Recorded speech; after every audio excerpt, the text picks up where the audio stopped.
再来看台南民德文化路二段附近第11路，有民众看到有3只马仔伫路里乱踅，佮行去桥顶，民众是赶紧报案哦。警方赶到现场的时，马仔主人嘛交路，加载是无发生交通事故。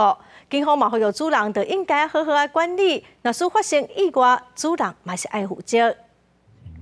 画面内底这3只马伫桥顶咧散步，去有民众翕落来。 这个民众一路驶慢慢啊，对伫马后壁，都惊甲弄到，而且嘛有通报警方去现场处理。本分局员警到达现场时，这3匹马的饲主也已经在现场。我们立即做交通管制，并且协助饲主将马匹带回。当地里长讲，这个马的主人有饲4只马，是有合法登记私人咧饲的。不过11早起，因为主人伫整理环境，无注意到大门无关起来，其中的3只全咧走出去。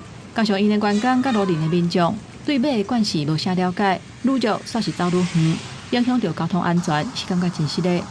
他们前面的这个大门没有关住，即使是员工不熟这个马的习性呐，否则的话它是很正常。饲主觉得这件事情影响到大家，也很抱歉。加载这的马无行对向去，无发生交通事故。 警方表示，照《道路交通管理处罚条例》第84条的规定，饲动物牵伫路面咧行，或者是无注意互动物走出去，那因为以上的情形妨害交通，会处300块以上600块以下罚款。呼吁有饲动物的主人，都要尽管理的责任，避免发生交通事故甲危险。记者综合报道。